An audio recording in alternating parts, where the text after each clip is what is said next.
তীব্র গ্যাস সংকটে সাভারের ট্যানারি স্টেট প্রায় বন্ধ চামড়া প্রক্রিয়াজাতকরণ, মিলছে না চাহিদা মতো বিদ্যুৎ, ক্রয় দেশ চলে যাচ্ছে ভারত পাকিস্তানে, দাবি বিটিএর। রেকর্ড রেমিটেন্সের শুরু অর্থ বছর প্রথম মাসে এসেছে $286 কোটি, প্রবৃদ্ধি 15.5%। প্রবাসীদের সুবিধা বাড়ানোর পরামর্শ, বৈধ চ্যানেল আরও সহজ করার দাবি। বিদেশি ঋণের অর্থ ছাড় প্রতিশ্রুতি কমলেও বাড়ছে পরিশোধের চাপ, 14 বছরে বেড়েছে 4 গুণ, প্রতিবেদন ইআরডির। কূটনৈতিক তৎপরতা বাড়ানোর তাগিদ। মূল্যস্ফীতি ঝুঁকি নিয়েই আয় বাড়াতে কমানো হয়েছে নীতি সুধার, শিল্পে বিনিয়োগ বৃদ্ধির আশা বাংলাদেশ ব্যাংকের। বৈশ্বিক অস্থিরতা ও জ্বালানি সরবরাহই বড় চ্যালেঞ্জ। এবং অনুমতি ছাড়াই 10,000-এর বেশি ট্রলার যাচ্ছে গভীর সাগরে। নেই লাইফ জ্যাকেট, বৈরী আবহাওয়ায় পায় না বার্তাও। দুর্ঘটনায় প্রাণ যায় জেলের, নিরাপত্তা নিশ্চিতে জোর।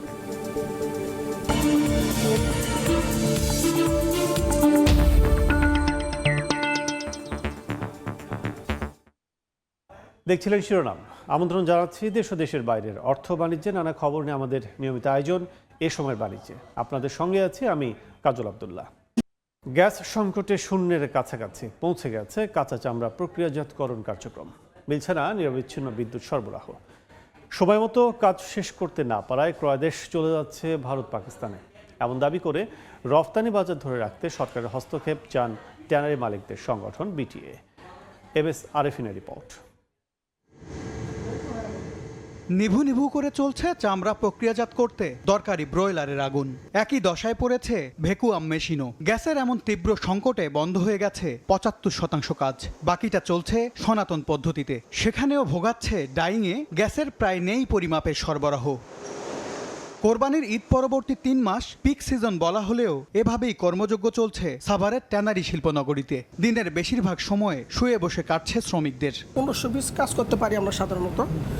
এই কাজটা আমি করতে পারতেছি না, এখন করি মাত্র 200-300। 25 মিনিট টাইমে দেওয়ার পরে আবার দেখা গেছে আধা ঘন্টা 1 ঘন্টা সময় আমরা বসে থাকতে হয়। বিদ্যুৎ চালিত মেশিনের মাধ্যমে তৈরি ক্র্যাশ চামড়াকে গ্যাস চালিত মেশিনে ফিনিশড করেন উদ্যোক্তারা। সময় মতো তা করতে না পারায় ক্রয়াদেশ চলে যাচ্ছে ভারত পাকিস্তানে। উৎপাদনে ধীরগতি দুশ্চিন্তা বাড়িয়েছে শ্রমিকদের বেতন মজুরি পরিশোধেও। গ্যাস না থাকার কারণে আমার ডায়ের কাজ করতে পারতেছি না, বায়ার ধরে রাখতে পারতেছি না আমি। তখন বায়াররা ও তো ফ্যাক্টরি বন্ধ রাখবে না, ও তখন দেখাচ্ছে ইন্ডিয়া চলে যাচ্ছে ম্যাক্সিমাম বায়ার।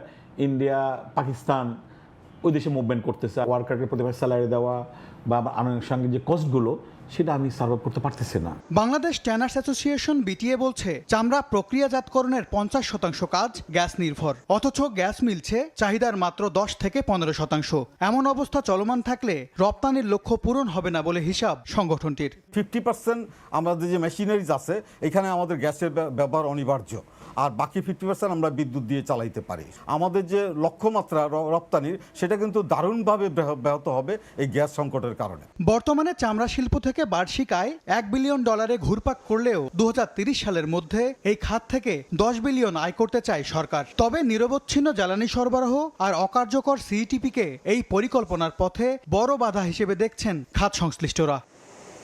এমএস আরেফিন, সময় সংবাদ, সাভার। দর্শক, প্রতিবেদনটি দেখলাম। চামড়া শিল্পের বর্তমান অবস্থান নিয়ে আলোচনার জন্য আমাদের সঙ্গে ভার্চুয়ালি যুক্ত হয়েছেন বাংলাদেশ ট্যানার্স অ্যাসোসিয়েশন বিটিএর চেয়ারম্যান মোহাম্মদ শাহিন আহমেদ। জনাব শাহিন আহমেদ, আমাদের এ সময় বাণিজ্যে আপনাকে স্বাগত জানাচ্ছি। শুরুতে একটু জানতে চাই যে ট্যানার্সের এখন যে সমস্যা আপনারা বলছেন সেই সমস্যা আসলে কতদিন ধরে চলছে এটা? ধন্যবাদ আপনাকে। আসলে দেখুন, প্রায় দীর্ঘ 1 মাস যাবত যে গ্যাসের সংকটের কারণে ট্যানারি শিল্প প্রায় এখন মুখ থুবড়িয়ে পড়ার অবস্থা। আমরা প্রতি ঘন্টায় 2,65,000 ঘনফুট গ্যাসের আমাদের প্রয়োজন। সেখানে কিন্তু আমরা কিছুই পাচ্ছি না। অর্থাৎ আমাদের যে উৎপাদন যে ব্যবস্থাপনা যে 50% গ্যাসের প্রয়োজন সেটা কিন্তু আমরা পাচ্ছি না, বিধায় কিন্তু আপনার সেই কাঙ্ক্ষিত উৎপাদন আমরা করতে পারছি না। এবং আমরা কিন্তু শঙ্কিত, আসলে আমরা কিভাবে শ্রমিকদের বেতন দেব এবং কিভাবে আমরা অন্যান্য দায়-দান আমরা পরিশোধ করব, ব্যাংকের ঋণ আমরা সুদ সহকারে কিভাবে পরিশোধ করব। এইভাবে যদি চলতে থাকে আসলে এমনি আমাদের শিল্প আপনার কমপ্লায়েন্সের ক্ষেত্রে জর্জরিত। তার উপরে যদি আপনার এইভাবে যে নন কমপ্লায়েন্ট বায়ারদেরকে আমরা যেটুকুই আমরা সেল করি সেটা যদি সঠিক সময়ে দিতে না পারি, সেই বায়ারগুলো কিন্তু আপনার এখান থেকে চলে যাবে। অর্থাৎ আমরা কিন্তু বা বা মানে যে কয়েকজন ক্রেতা আছে সেগুলোকে আমরা হারানোর সম্ভাবনা আমাদের দেখা দিয়েছে। সুতরাং আমরা মনে করি যে সার্বিকভাবে গ্যাস এবং বিদ্যুতের সংকট এই সিমলেস যদি গ্যাস এবং আপনার বিদ্যুৎ যদি না থাকে তাহলে কিন্তু আপনার উৎপাদন ব্যাঘাত ঘটবে এবং আমরা কিন্তু আরো যে কয়েকটি ট্যানারি আমরা সচল আছে সেটিও বন্ধ হয়ে যাবে। আপনাদের এই বর্তমান পরিস্থিতির উত্তরণের জন্য সংশ্লিষ্ট মন্ত্রণালয় কিংবা সরকার প্রতিনিধির সাথে আপনারা বসেছিলেন কিনা, কি অবস্থা তাদের মতামত? দেখুন আমরা মাননীয় জ্বালানি মন্ত্রী, জ্বালানি এবং বিদ্যুৎ মন্ত্রী মহোদয়ের সাথে আমরা দেখা করেছি। উনি আমাদেরকে আশ্বস্ত করেছেন এই মাসের ভিতরে হয়তোবা আপনার গ্যাস সংযোগ তারা আবার পুনরায় চালু করবেন এবং তারা সেখানে 70 PSI থেকে শুরু করে 100 PSI 150 PSI পর্যন্ত আপনার গ্যাস আপনার এই মাসের ভিতরে দিবে।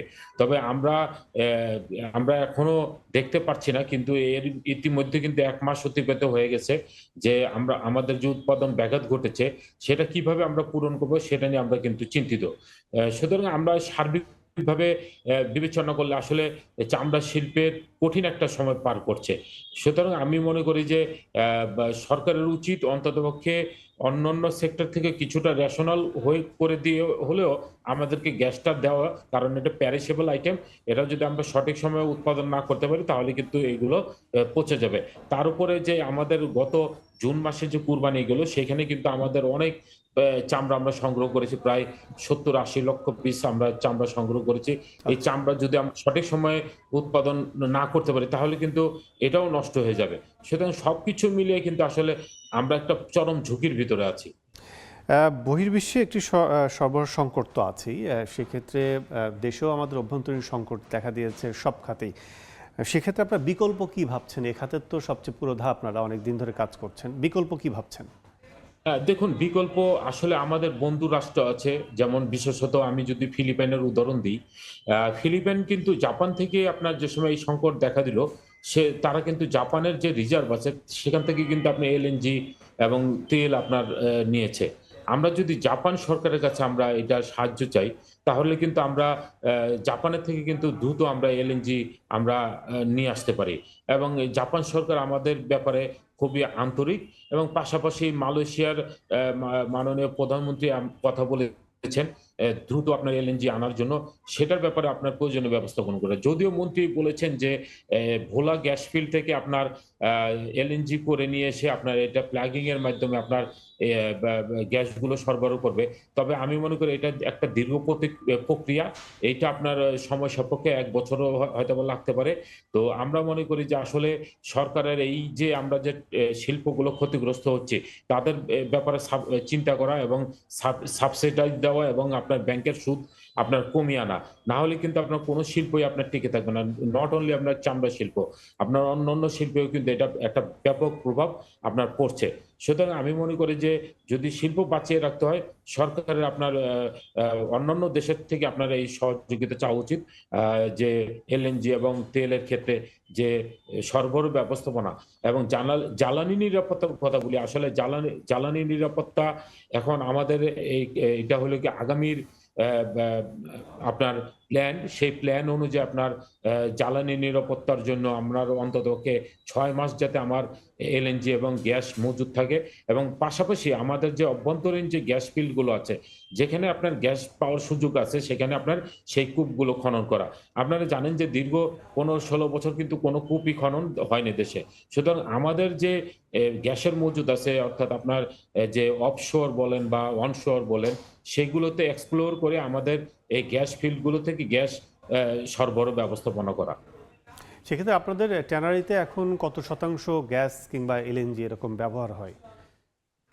দেখুন এখানে কিন্তু আমরা কিন্তু 50% গ্যাস নির্ভর এবং 50% আপনার বিদ্যুৎ নির্ভর। আমরা কিন্তু এখন যে এই সংকট দেখা দিয়েছে সেখানে কিন্তু খুব সামান্য আমরা এলপিজির মাধ্যমে যেটি ব্যয়বহুল আমরা কোনো মতো আমরা ফ্যাক্টরিগুলো চালাতে পারছি, অনেক অধিকাংশ ট্যানারি কিন্তু সেটা পারছে না। সুতরাং আমি মনে করি যে এখানে এই এলপিজি দিয়ে আপনার ব্যয়বহুলভাবে আপনার এইটা পরিচালনা করা আমাদের কোনোভাবে সম্ভব নয়, এবং পাশাপাশি আপনার উৎপাদন অব্যাহত রাখার জন্য আপনার বিকল্প ব্যবস্থাপনা সরকার যদি আপনার করে, বিশেষত এলপিজি সরবরাহ দেওয়া আমাদের সেক্টরে, এবং আপনার এলএনজি সরবরাহ ব্যবস্থাপনা করা, এইগুলো আসলে শিল্পের চাহিদা। আমি মনে করি যে সিএনজি স্টেশন বন্ধ রেখে হলেও আপনার এগুলো আপনার ইন্ডাস্ট্রিতে দেওয়া উচিত, কারণ ইন্ডাস্ট্রি আপনার কিন্তু লক্ষ লক্ষ লোকের কর্মসংস্থান সৃষ্টি করছে, বেতন ভাতা আপনার দিচ্ছে। আপনার যদি এইগুলো না দিতে পারে তাহলে তো আপনার ফ্যাক্টরি কলাপস করবে, এবং পাশাপাশি অধিকাংশ ফ্যাক্টরি কিন্তু আপনার ক্লাসিফাইড হবে যদি আমি সময় মতো ঋণ পরিশোধ করতে না পারি। সুতরাং আমি মনে করি যে এই ব্যাপারে খুব অ্যাগ্রেসিভলি সরকারের কাজ করা উচিত, এবং আমাদের বন্ধু রাষ্ট্রদের থেকে সহযোগিতা চাওয়া উচিত। জনাব শাহীন, এলএনজির কথা বলছিলেন যে এলএনজি ব্যবহার, সেক্ষেত্রে গ্যাসের বিপরীতে এলএনজি সবগুলো ট্যানারিতে ব্যবহারের উপযোগী ব্যবস্থা কি আপনারা করছেন, নাকি কোনো উদ্যোগ নিয়েছেন? এরকম কোনো অ্যাসোসিয়েশন কি মনে করে? দেখুন, এখানে আসলে যারা কিছু মোটামুটি সলভেন্ট আছে সেই সব ফ্যাক্টরিগুলো এলপিজি তারা ভ্যানের মাধ্যমে এনে আপনার কিন্তু ব্যবহার করছে, কিন্তু সেটা কিন্তু খুবই কম, নগণ্য। সুতরাং আমি মনে করি যে সার্বিকভাবে কিন্তু আমরা 20% এটা মিট করতে পারছি না। সুতরাং আমরা চাই যে এটা নিরবিচ্ছিন্ন গ্যাস সরবরাহ ব্যবস্থাপনা যাতে দ্রুত দেয়, এবং আমাদের এই শিল্পের জন্য স্পেশালি আপনার এটার সরবরাহ ব্যবস্থাপনা করে। অনেক অনেক ধন্যবাদ আমাদের সাথে আলোচনায় যুক্ত হওয়ার জন্য। আপনাকে ধন্যবাদ। দর্শক, আলোচনা করছিলাম চামড়া শিল্পের জ্বালানি এবং বর্তমান অবস্থান নিয়ে। আমাদের সাথে ভার্চুয়ালি যুক্ত হয়ে আলোচনা করছিলেন বিটিএ চেয়ারম্যান শাহীন আহমেদ। রাজধানীসহ দেশের বিভিন্ন জায়গায় এখনও কাটেনি গ্যাসের সংকট। বিস্তারিত জানাতে রাজধানী তেজগাঁও থেকে যোগ দিচ্ছেন সহকর্মী মানিক মোহাম্মদ ওমর। সরাসরি যাচ্ছে তার কাছে। এই মুহূর্তে আমি আছি রাজধানীর তেজগাঁয়ের একটি গ্যাস পাম্পে। গ্যাসের সংকট যে চরম পরিস্থিতিতে পৌঁছেছে সেটি আমরা এখানে এসে দেখতে পেয়েছি। আমরা সকালে মগবাজারের একটি পাম্পে ছিলাম, এখানে আমরা দীর্ঘতর হয়েছে যানবাহনের সারি, মিলছে না পর্যাপ্ত গ্যাস। যানবাহনের চালকরা আমাদেরকে যেটি জানিয়েছেন, তাদের কর্মঘণ্টার একটা লম্বা সময় চলে যাচ্ছে গ্যাস সংগ্রহ করতে, কিন্তু তারপরও তারা লম্বা সময় অপেক্ষা করার পর যখন তারা গ্যাস সংগ্রহ করতে আসেন, গ্যাসের প্রেশার না থাকায় তারা আসলে পর্যাপ্ত পরিমাণ গ্যাস সংগ্রহ করতে পারছেন না। তার ফলে তাদের আয় রোজগারে একটা বড় রকমের চাপ পড়েছে। বিশেষ করে যারা সিএনজি চালিত অটোরিকশা চালক আছেন, তারা আমাদেরকে যেটি জানিয়েছেন যে তারা ভাড়ায় যেহেতু গাড়ি চালান, তাদের মালিককে যে ভাড়াটা দিতে হয় সে ভাড়াটা দিয়ে আসলে তাদের তেমন কিছুই থাকে না। মালিকরা তাদের কাছ থেকে তেমন কোনো রকমের কোনো ছাড় দিচ্ছেন না। একদম যেটুকু পাওয়া দরকার তারা সেটা, ফলে চাপে পড়েছে সেই চালকদের পরিবার।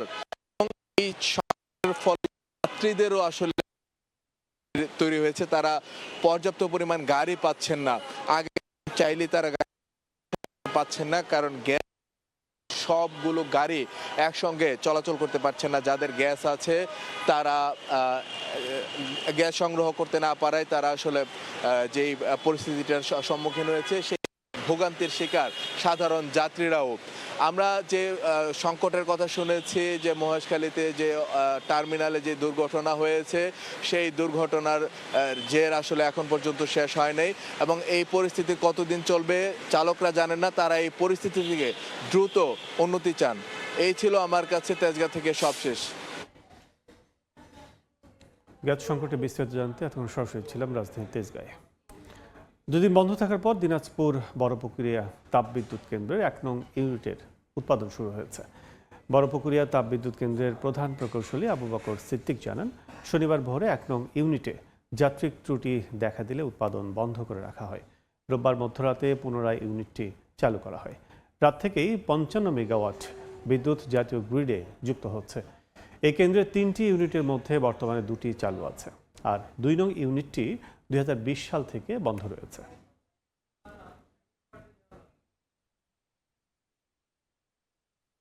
প্রবাসী আয়ের ঊর্ধ্বমুখী ধারা দিয়ে শুরু হয়েছে 2026-27 অর্থবছর। নতুন অর্থ বছরের প্রথম মাস জুলাইয়ে প্রবাসীরা দেশে পাঠিয়েছেন 285 কোটি 87 লাখ মার্কিন ডলার, যা আগের অর্থ বছরে একই সময়ের তুলনায় 15.40% বেশি। রেমিটেন্সের প্রবাহ বাড়াতে প্রবাসীদের সুযোগ সুবিধা বাড়ানোর পরামর্শ দিচ্ছেন অর্থনীতিবিদরা। আর অর্থ পাঠানোর পথ আরও সহজ করার দাবি খাত সংশ্লিষ্টদের।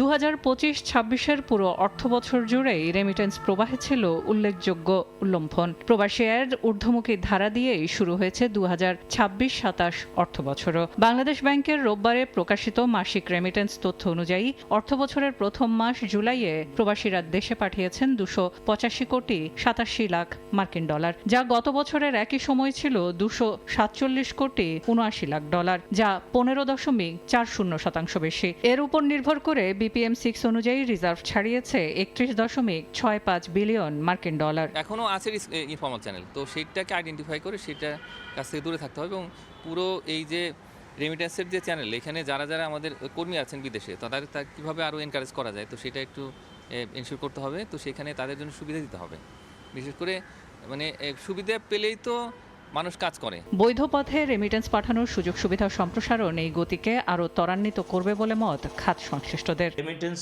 পাঠানোর যে ওয়ে, সেগুলো আরও ইজিয়ার এবং তাদের দোরগোড়ায় যাতে পৌঁছে যায় সেই ব্যবস্থা যদি করে, সবাই মানে বৈধ উপায়ে পাঠাবে, এটা আমাদের রেমিটেন্সের প্রভাবটা ডেফিনেটলি বাড়বে। এর আগে গত 30 জুন শেষ হওয়া 2025-26 অর্থ বছরে অতীতের সব রেকর্ড ভেঙে প্রবাসীরা দেশে পাঠিয়েছিলেন 3,579 কোটি ডলার। 12 মাসের প্রতিটি মাসেই দেশে এসেছে 300 কোটি ডলারের কাছাকাছি বা তার চেয়েও বেশি রেমিটেন্স। সেলিয়া সুলতানা, সময় সংবাদ, ঢাকা। দিন দিন বিদেশি ঋণের অর্থ ছাড় প্রতিশ্রুতি কমলেও বাড়ছে পরিশোধের চাপ। অর্থনৈতিক সম্পর্ক বিভাগ ERD প্রতিবেদন বলছে, গেল অর্থ বছরে ঋণ শোধে বাংলাদেশের ব্যয় হয়েছে প্রায় 450 কোটি ডলার। সংস্থাটির হিসাব 14 বছরে বেড়েছে 4 গুণ। ঋণ এ অবস্থায় প্রকল্প ব্যয়ে স্বচ্ছতা নিশ্চিতের পাশাপাশি দাতা সংস্থা উন্নয়ন সহযোগী দেশের সঙ্গে কূটনৈতিক সম্পর্ক জোরদারের পরামর্শ অর্থনীতিবিদদের। 14 বছরে 4 গুণ বেড়ে বিদায়ী অর্থ বছরে এ যাবৎকালের রেকর্ড 449 কোটি 40 লাখ ডলার বিদেশি ঋণ পরিশোধ করেছে সরকার। আগের অর্থ বছরে যা ছিল 409 কোটি ডলার, অর্থাৎ বছর ব্যবধানে ঋণ পরিশোধে ব্যয় বেড়েছে 9.88%। রোববার অর্থনৈতিক সম্পর্ক বিভাগ ERDর হালনাগাদ প্রতিবেদন বলছে, 2025-26 অর্থ বছরে ঋণের আসল বাবদ 295 কোটি ডলার আর ঋণের সুদ বাবদ 154 কোটি ডলার পরিশোধ করা হয়েছে। এদিকে বিদেশি ঋণ পরিশোধ বাড়লেও কমেছে বিদেশি ঋণ ছাড় ও ঋণের প্রতিশ্রুতি। গত অর্থ বছর ঋণ প্রতিশ্রুতি এসেছে 524 কোটি 33 লাখ ডলারের, যেখানে 2024-25 অর্থ বছরে এসেছিল 832 কোটি 33 লাখ ডলার। কমছে প্রতিশ্রুত ঋণের ছাড়ও। 2025-26 অর্থ বছরে ঋণ ছাড় হয়েছে 807 কোটি 31 লাখ ডলার, যা তার আগের অর্থ বছরের একই সময়ে ছিল 856 কোটি 84 লাখ ডলার। বৈদেশিক ঋণ ছাড় যদি কমে যায় তাহলে অর্থনীতির জন্য একটা অশনি সংকেত। তার কারণ হচ্ছে যে বাংলাদেশ আপনার কর নির্ভর অর্থনীতি হতে পারে নাই, বাংলাদেশের কর জিডিপি অনুপাত বাড়াতে পারে নাই, রাজস্ব সংগ্রহ আয় বাড়াতে পারে নাই। সুতরাং বাজেট ঘাটতি পূরণ করার জন্য, বিভিন্ন উন্নয়নমূলক প্রকল্প হাতে নেওয়ার জন্য বৈদেশিক ঋণের উপরে আমাদেরকে নির্ভর করতে হয়। সুতরাং বৈদেশিক ঋণ কমে যাওয়া মানে আপনার ডেভেলপমেন্ট অ্যাক্টিভিটিস থেমে যাওয়া। ঋণ দেওয়ার শীর্ষে আছে বিশ্বব্যাংক, সংস্থাটি দিয়েছে 207 কোটি ডলার। এছাড়া এশীয় উন্নয়ন ব্যাংক ADB 191 কোটি ডলার ছাড় করে দ্বিতীয় স্থানে আছে। তৃতীয় স্থানে থাকা রাশিয়া দিয়েছে 105 কোটি ডলার। ইয়ানুর শিফাত, সময় সংবাদ, ঢাকা।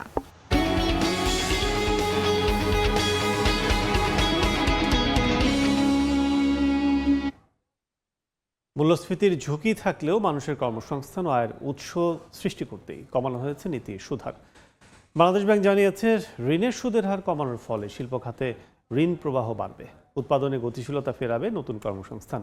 তবে বিনিয়োগে বাধা কাটানোর এই উদ্যোগে বৈশ্বিক যুদ্ধ পরিস্থিতি, জ্বালানি মূল্য ও নিশ্চয়তাকে বড় চ্যালেঞ্জ হিসেবে দেখছে বাংলাদেশ ব্যাংক। সেলিয়া সুলতানা রিপোর্ট। গত এপ্রিলে সার্বিক মূল্যস্ফীতি ছিল 9.04%। মে মাসে কিছুটা বেড়ে দাঁড়ায় 9.42%। জুনে সামান্য কমে 9.16% নেমে আসে। সব মিলে 2025-26 অর্থবছরে গড়ে সার্বিক মূল্যস্ফীতি ছিল 8.68%। মূল্যস্ফীতি সামাল দিতে প্রায় 2 বছর নীতি সুদের হারে কঠোর অবস্থানে ছিল কেন্দ্রীয় ব্যাংক। এতে ভাটা পড়ে বেসরকারি খাতের ঋণ প্রবৃদ্ধিতে, স্থবির হয়ে পড়ে কর্মসংস্থান, 4% নেমেছে জিডিপি প্রবৃদ্ধি। তবে শেষ পর্যন্ত 2026 সালের প্রথম প্রান্তিকে মুদ্রানীতি ঘোষণার 1 মাস না পেরোতেই মূল্যস্ফীতির সাথে কর্মসংস্থান সৃষ্টিতে প্রাধান্য দিয়ে নীতি সুদের হারে 50 বেসিস পয়েন্ট কমিয়ে 9.5% নির্ধারণ করেছে কেন্দ্রীয় ব্যাংক। এই শিথিলতা আবারও মূল্যস্ফীতিকে উস্কে দেবে কিনা এমন প্রশ্নে বাংলাদেশ ব্যাংক জানায়, বিনিয়োগ ও কর্মসংস্থানের নিশ্চয়তা মূল্যস্ফীতির চাবুক সহনীয় করবে। কর্মসংস্থান সৃষ্টি না করতে পারি, মানুষের ইনকাম বৃদ্ধি করতে না পারি, কিন্তু ইনফ্লেশন যদি বাড়তে থাকে তবে মানুষের উপর ডবল একটা ইম্প্যাক্ট হয়। একে দ্রব্যমূল্য বৃদ্ধি পেয়েছে, 2 নম্বর আমার ইনকাম কমে গেছে। তো প্রথমে ইনফ্লেশনটাকে অ্যাড্রেস করতে হলে আগে মানুষের কর্মসংস্থান, মানুষের পকেটে টাকা দিতে হবে। তবে ঋণের সুদের হারে বাধা কাটলেও বৈশ্বিক অস্থিরতা, জ্বালানির নিরাপত্তা ও সম্ভাব্য উচ্চ মূল্যকে চ্যালেঞ্জ হিসেবে দেখছে Bangladesh bank. Global political situation যদি ভালো হয়, যদি যুদ্ধ পরিস্থিতির উন্নতি ঘটে, তবে আশা করি জ্বালানি তেলের মূল্য বা সিএনজি গ্যাস কমে আসবে এবং আমাদের যে বিদ্যুৎ প্ল্যান্টগুলো, এগুলো আরও সাশ্রয়ী মূল্যে বিদ্যুৎ উৎপাদন করতে পারবে এবং কলকারখানাগুলোকে তাদের চাহিদা মোতাবেক বিদ্যুৎ বা গ্যাস সরবরাহ করতে পারবে।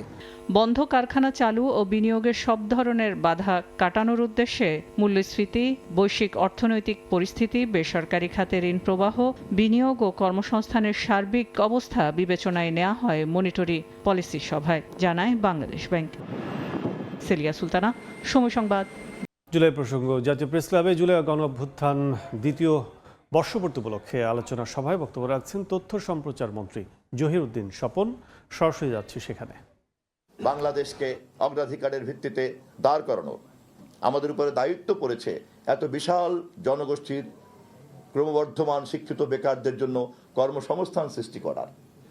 এতগুলি দায়িত্ব, এতগুলি মৌলিক লক্ষ্যকে চরিতার্থ করার জন্য আমাদের যে কাজটা করতে হবে, সেই কাজে সকলের সহযোগিতা লাগবে এবং আমরা চাই পার্লামেন্টে এবং রাজনীতিতে যারা সহযোগিতা করার কথা তারা সহযোগিতা করবেন, এটা আমরা চাই। এবং আমাদের পক্ষ থেকে বারবার আমরা আহ্বান জানাতে চাই যে জুলাই সনদে আমরা স্বাক্ষর করেছি, সেই স্বাক্ষরের সঙ্গে শহীদের রক্ত মিশে আছে।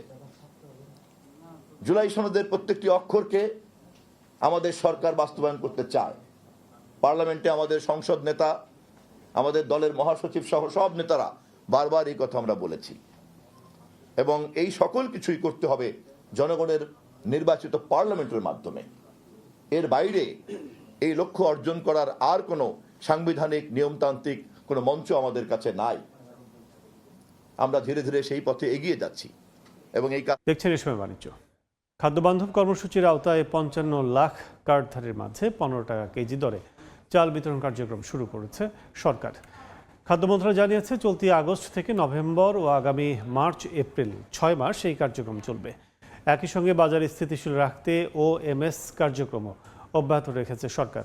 খাদ্য মন্ত্রণালয়ের তথ্য অনুযায়ী খাদ্য নিরাপত্তা নিশ্চিত নিম্ন আয়ের মানুষের খাদ্য সহায়তা দিতে 495টি উপজেলায় চলছে খাদ্য বান্ধব কর্মসূচি। এর মধ্যে 248টি উপজেলায় প্রায় 25,29,000 উপকারভোগীকে পুষ্টি চাল এবং 247টি উপজেলায় প্রায় 29,71,000 মানুষকে দেয়া হচ্ছে সাধারণ চাল।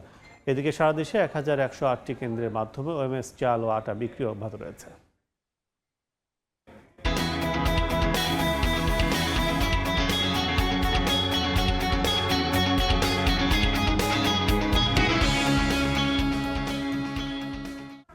এবার বন্দর বাণিজ্যের খবর। নানা প্রতিবন্ধকতায় বেনাপোল বন্দর দিয়ে ভারতের রেলপথ ব্যবহারে সুফল মিলছে না। গত অর্থবছরে 1486টি ওয়াগানে মাত্র 26,683 টন বিভিন্ন ধরনের পণ্য আমদানি হয়েছে। আরও খবর জানাতে বেনাপোল বন্দরের রেল স্টেশন থেকে আমাদের সঙ্গে যুক্ত হচ্ছেন সহকর্মী, সরাসরি যাচ্ছি তার কাছে। 24টি স্থল বন্দর আছে। এই 24টি স্থল বন্দরের মধ্যে 14টি বন্দর দিয়ে ভারতের সাথে আমদানি এবং রপ্তানি বাণিজ্য হয়ে থাকে। তবে এই 14টি বন্দরের মধ্যে একমাত্র বেনাপোল বন্দর রয়েছে, যে বন্দরটি দিয়ে একই সাথে রেল এবং সড়কের পথে ভারতের সাথে পণ্য পরিবহন হয়ে থাকে। বেনাপোল বন্দর থেকে ভারতের কলকাতা শহরের দূরত্ব মাত্র 84 কিলোমিটার।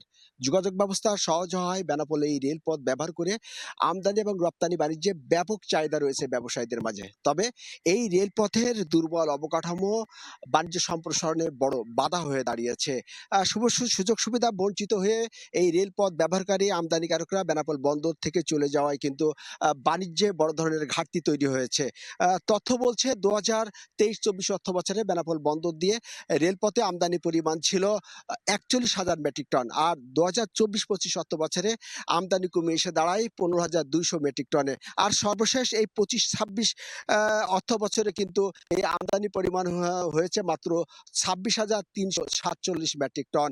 আমরা কথা বলেছি রেল কর্তৃপক্ষের সাথে। রেল কর্তৃপক্ষ আমাদেরকে জানিয়েছেন যে দেশ ভাগের পরপরই কিন্তু ভারতের সাথে বেনাপোল বন্দর দিয়ে রেল যোগাযোগ বিচ্ছিন্ন হয়ে যায়। পরবর্তীতে 2000 সালে কিন্তু পুনরায় রেলপথে যে অবকাঠামো সেটি সংস্কার করে আবারও রেলপথে পণ্য আমদানি শুরু হয় এবং এই 25 বছরে এই রেলপথে আমদানি বাণিজ্যে চললেও কিন্তু এই রেলপথে শুধু রেলপথ ছাড়া অন্য কোনো অবকাঠামো উন্নয়ন হয়নি। অর্থাৎ বেনাপোল রেল স্টেশনে কার্গো ইয়ার্ড না থাকায় কিন্তু যে সমস্ত পণ্যবাহী রেল বেনাপোল বন্দরে প্রবেশ করে সেটি কিন্তু বেনাপোল বন্দর থেকে 70 কিলোমিটার দূরে কিন্তু নোয়াপাড়ায় গিয়ে সেটি খালাস করতে হয়।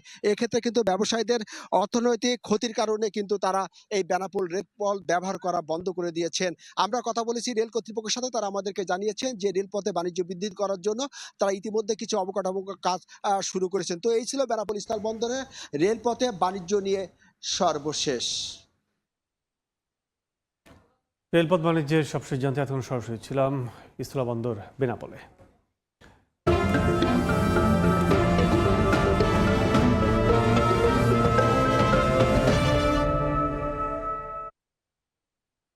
গভীর সমুদ্রে মাছ ধরার নেই অনুমতি। ফিটনেস না থাকলেও বছরের পর বছর শত শত ট্রলার ছুটে যাচ্ছে বঙ্গোপসাগরে। অধিকাংশ ট্রলারে নেই লাইফ জ্যাকেট, লাইফ বয়া কিংবা জরুরি যোগাযোগ ব্যবস্থা। অনেক ক্ষেত্রে পৌঁছায় না আবহাওয়ার সতর্ক বার্তাও। একের পর এক দুর্ঘটনায় প্রাণ হারাচ্ছেন জেলেরা, তবুও থামছে না এই ঝুঁকিপূর্ণ সমুদ্রযাত্রা। বিস্তারিত শিকদার জাবির হোসেনের রিপোর্টে, ক্যামেরায় ছিলেন তৌকিব পেদা। জীবিকার তাগিদে প্রতিদিন বঙ্গোপসাগরের উত্তাল ঢেউ পেরিয়ে গভীর সমুদ্রে ছুটে যায় শত শত মাছ ধরার ট্রলার। কিন্তু এসব ট্রলারের বড় অংশেরই নেই ফিটনেস, নেই গভীর সমুদ্রে মাছ ধরার বৈধ লাইসেন্সও। বছরের পর বছর এভাবেই চলছে ঝুঁকিপূর্ণ সমুদ্রযাত্রা। এই বছরে গেল আগের বন্যাটায় বেমালা বোট ক্ষয়ক্ষতি হয়েছে, মানুষজনও ক্ষয়ক্ষতি হয়েছে। বোটগুলো গেলে হঠাৎ হঠাৎ মারি পড়ে, কোনো সিঙ্গেল পাওয়া যায় না।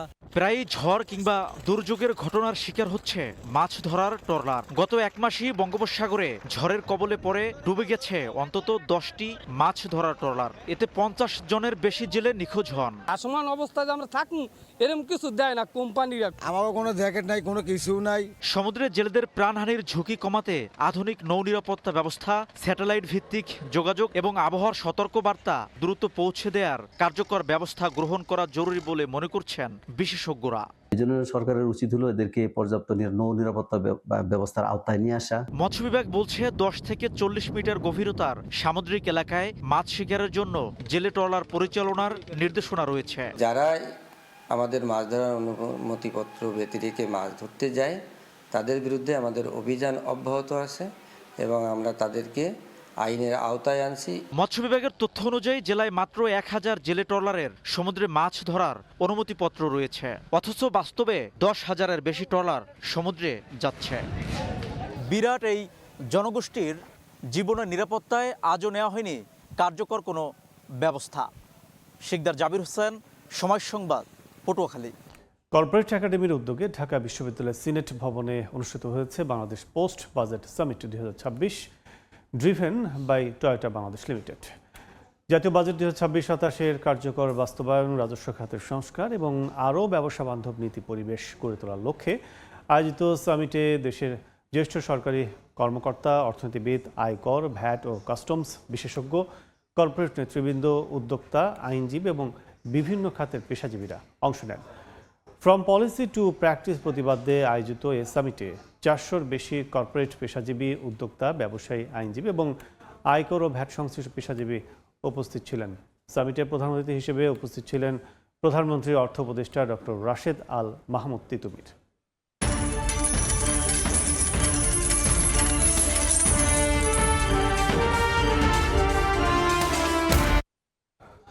অপরিশোধিত জ্বালানি তেলের দাম নিম্নমুখী থাকায় বিশ্ববাজারে কমছে যোগাযোগ অবকাঠামো তৈরিতে দরকারি বিটুমিনের দাম। তবে শিল্পপণ্যের বিশ্ববাজারে বাড়ছে অ্যালুমিনিয়ামের ও টিনের দাম।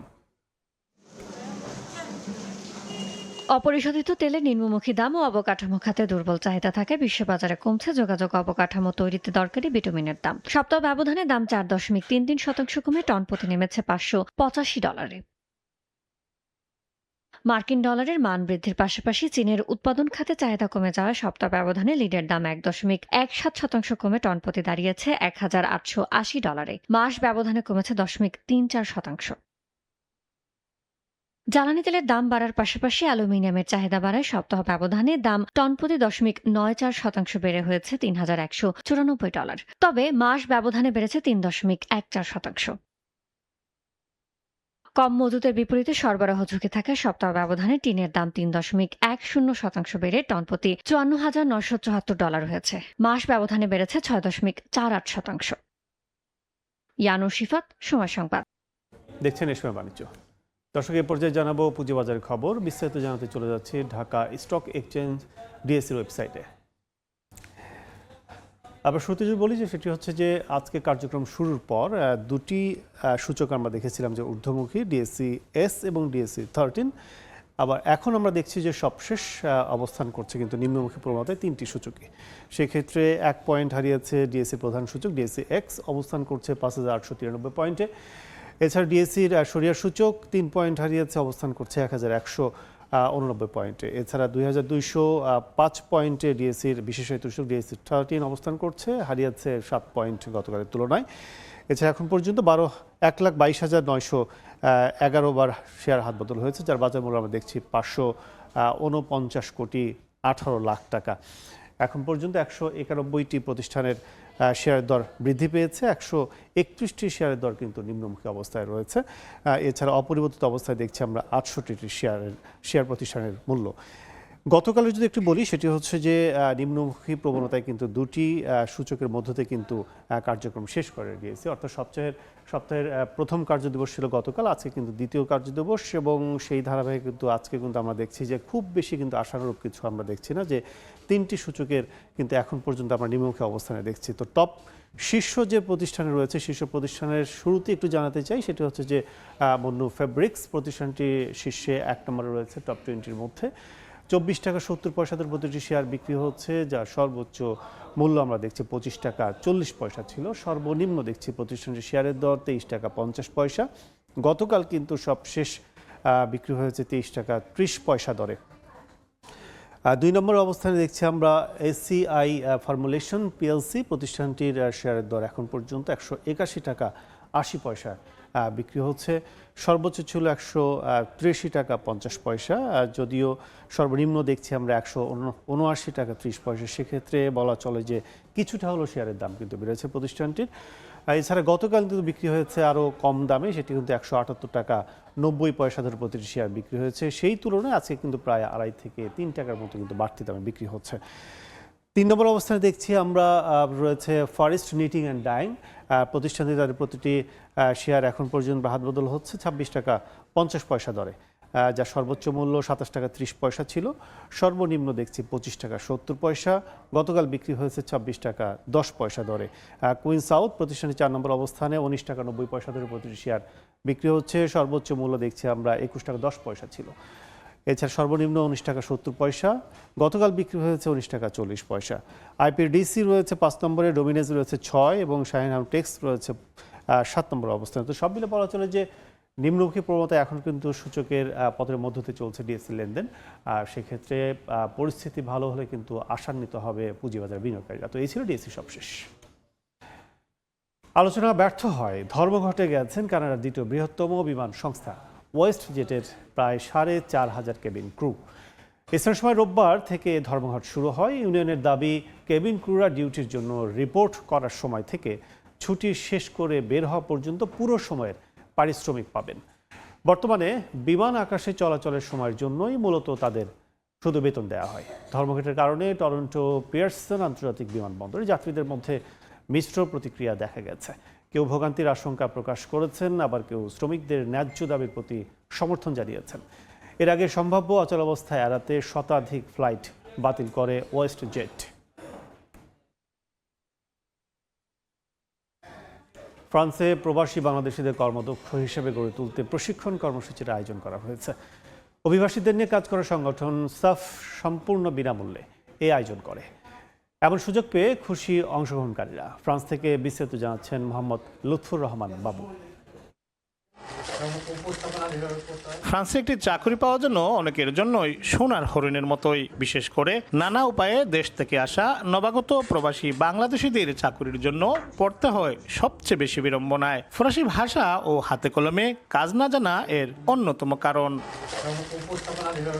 এ পরিস্থিতিতে অভিবাসীদের নিয়ে কাজ করার সংগঠন সাফ সম্পূর্ণ বিনামূল্যে সাফ সুশি ফরমাসিও প্রশিক্ষণ কর্মসূচি শুরু করেছে। 6 সপ্তাহব্যাপী এই প্রশিক্ষণে শিক্ষার্থীদের হাতে কলমে সুশি রাইস প্রস্তুত, মাছ কাটার কৌশল সহ আন্তর্জাতিক মান অনুযায়ী ব্যবহারিক প্রশিক্ষণ প্রদান করা হয়। আয়োজকরা জানান, এই প্রশিক্ষণ কর্মদক্ষ হিসাবে গড়ে তুলে চাকরি পেতে সহায়তা করবে। সাফের এই কর্মস্থান সুশি ফরমেশন প্রশিক্ষণ, এটা আশা করি অবশ্যই প্রভাব ফেলবে, কারণ বেসিক যে ধারণা রয়েছে সেটা তারা বলতে পারবে কাজের স্থানে যখন কাজ খুঁজতে যাবে। এই প্রশিক্ষণ নেওয়ার ফলে প্রাথমিক পর্যায়ে খুঁজে কাজ করতে পারবে। অংশগ্রহণকারীরা জানান, এ প্রশিক্ষণে অংশ নিয়ে বাস্তব ভিত্তিক দক্ষতা অর্জনের সুযোগ পেয়েছেন তারা। আমি মূলত ভালো একটা শিক্ষা পেয়েছি, যেটা পরবর্তীতে ফ্রান্সে যদি কোনো কাজের অপরচুনিটি আসে সেই ক্ষেত্রে আমি এটাকে কাজে লাগাইতে পারবো। বিনামূল্যে কাজ যেগুলো শিখতে পারছি আমাদের নারীদের জন্য অনেক ভালো। এই উদ্যোগের প্রশংসা করে কমিউনিটি নেতৃবৃন্দ বলছেন, অন্যান্য সংগঠনও এমন উদ্যোগ নিলে প্রবাসী বাংলাদেশিরা আরো বেশি কর্মদক্ষ হয়ে গড়ে উঠবে। অন্য সংগঠনগুলো এদের মতো এরকম ছোটখাটো যদি স্টাজ কিংবা ফার্মাসিও করাতে পারে বাংলাদেশিদের, তাহলে ওদের চাকরি পাওয়ার সুবিধা হবে এবং বেকারত্ব কমে যাবে তখন। সমাপনী দিনে আমন্ত্রিত অতিথিরা প্রশিক্ষণ কার্যক্রম ঘুরে দেখেন ও অংশগ্রহণকারীদের হাতে সনদ তুলে দেন। এই উদ্যোগের ধারাবাহিকতা বজায় থাকার আশা প্রকাশ করেছেন আয়োজকরা। লুৎফুর রহমান বাবু, সময় সংবাদ, প্যারিস। এরপর যে শীর্ষ সংবাদগুলো জানিয়ে দিচ্ছে আরেকবার।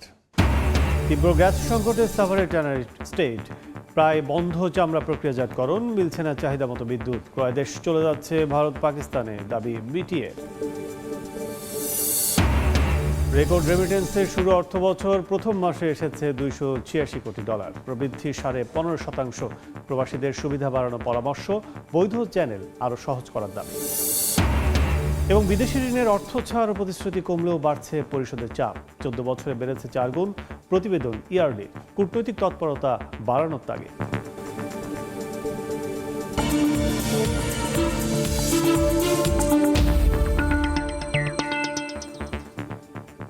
এই ছিল এই সময় বাণিজ্য। এরপর দুপুর 12টার সময় সংবাদের সঙ্গে থাকবেন মাহাদি ইসলাম ধ্রুব। কাজল, আপনাকে ধন্যবাদ। দুপুর 12টার সময় সংবাদ নিয়ে আসছে কিছুক্ষণ পর, সঙ্গেই থাকুন সময়।